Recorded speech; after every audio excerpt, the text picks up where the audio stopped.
Hi again, everybody. It's Kevin Canessa coming to you from the newsroom of The Observer and TheObserver.com on this, the 7th day of March in the year 2022. Sure hope you're enjoying your Monday, no matter where it is you are in the country. And as you do each and every week, you welcome me into your home so that I can bring to you this week's news. And we have a very busy front page this week. The late story, Department of Homeland Security arrested a Kearney teacher on child pornography charges. His name is Anselmo Giramonte. He's 51 years old, and he is a resident of Wharton, New Jersey, which is out in Morris County. If you've ever been out by, let's say, by the Rockaway Mall, where Route 80 and Route 15 intersect, that's where Wharton is located. And the story is a terrible one. It really is. And right now he is behind bars and will be there.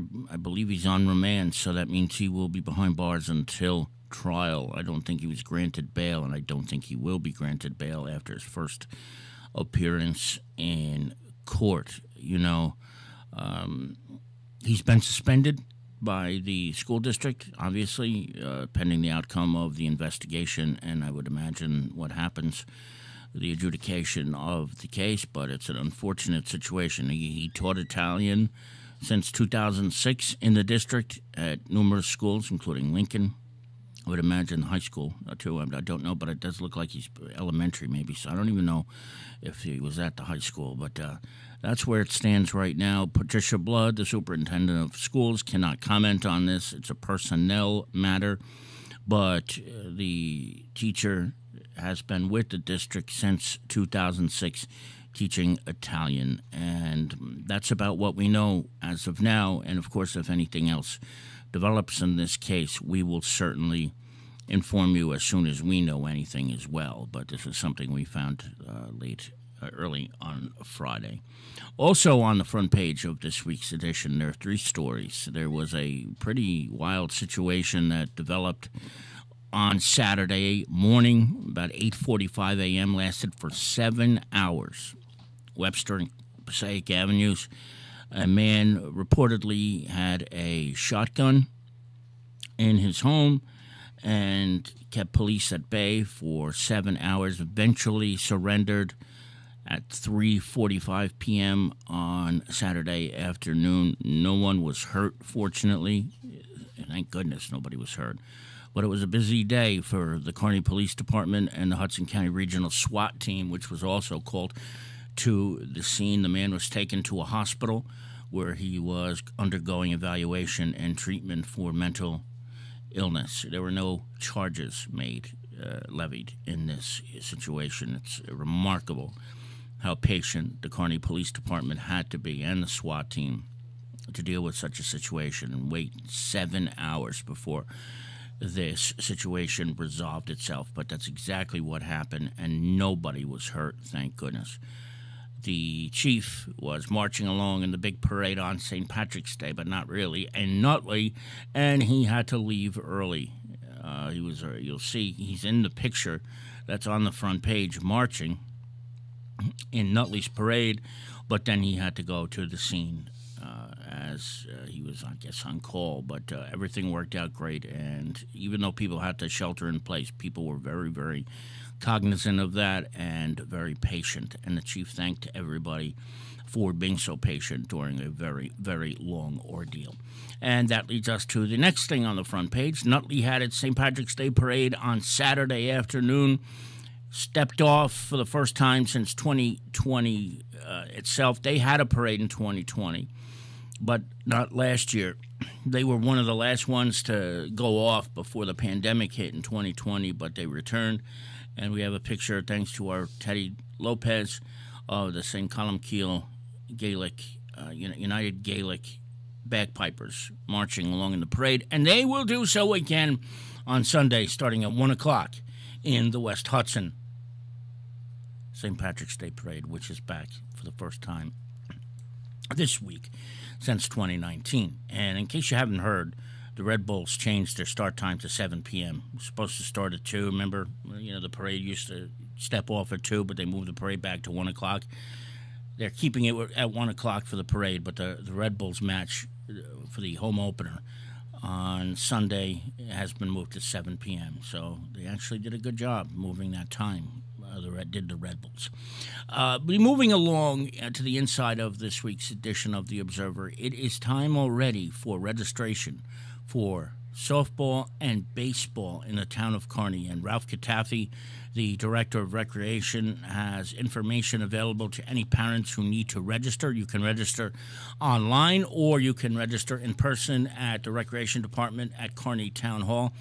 And the deadline is coming up. It's 11 days from now. So make sure if you have children in that age range who want to play baseball or softball that you get the registration done either online or at the Recreation Department at 402 Kearney Avenue by the 18th of March, because it's going to close in on you really, really quickly.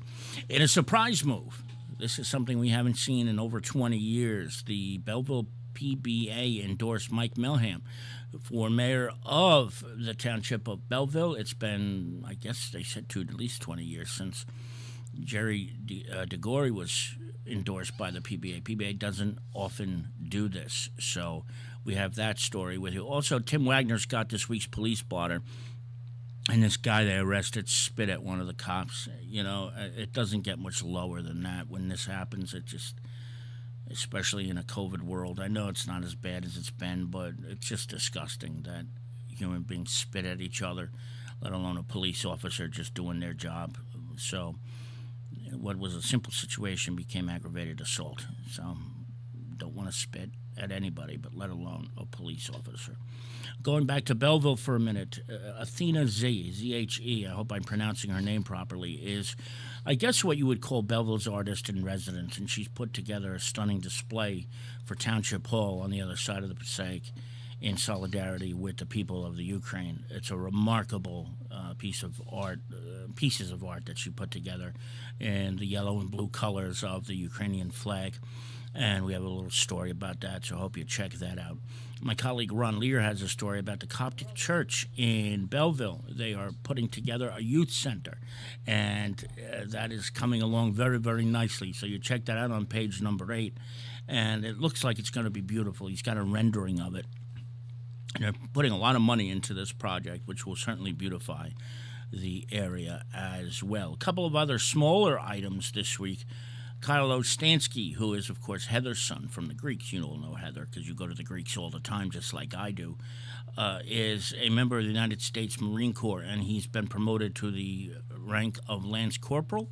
So we are very, very proud of Kyle, class of 2020, Kearney High School, for achieving this rank so quickly as a new member of the United States Marine Corps. The Lyndhurst Police Department arrested a Newark pair following a shoplifting incident. And the East Newark Police Department took part in Read Across America Day. Billy Arizuma and Junior Fiore both read to the kids at the East Newark Grammar School last week. We have a photo of the kids being read to, and that's a great program that Billy said he was all too excited to participate in. You can't beat seeing stuff like that when you got cops reading to these kids who really appreciate it and get to meet these officers on a different level than you normally would. So great job, Billy and Junior, and thank you for sharing those stories with us. And we got a couple honor rolls and dean's lists and things like that in this week's paper. And as we do every week, 2 pages of classified rentals and things of that nature, and a special advertising section this week for St. Patrick's Day. Santani Pete's, Sean's Saloon, Picnic, and I think there's, that's it. Those 4 places. So there's St. Patrick's Day specials. Check those out when you get a chance. That on page number 7. And if you can believe this, I think we're in day 9 or 10 of the war in Ukraine. We got an alert today from the New Jersey Society of Certified Public Accountants that people are using this situation in the Ukraine for scam purposes, and they're making phone calls. Are these scammers soliciting money to be donated to the Ukrainian people But, of course, they're just scammers who will pocket the money. So listen, folks, if you get a phone call and somebody's soliciting a donation from you for the people of the Ukraine, you got to do some homework. Don't donate right away. Listen to the story. Google the name of the company. Check the phone number out. Make sure that the people you're donating to, if you choose to do so, are legitimate. It's just a mind-boggling thing that people would use a horrendous, pretty much illegal war to solicit funds via a scam. But these scam artists are just relentless. And I guess as shocked as I feel hearing about this, I shouldn't be surprised, because it just seems like any time there's any kind of disaster, whether it's man-made or natural, these scammers the antennas go up right away and they get on the horn and start making the calls. So again, if you get one of those calls, use extreme caution, because chances are it's a scam. So that's going to do it for this week's edition of The Observer Live. I want to thank each and every one of you for logging on and joining me as you do each and every week. I'm very grateful for that.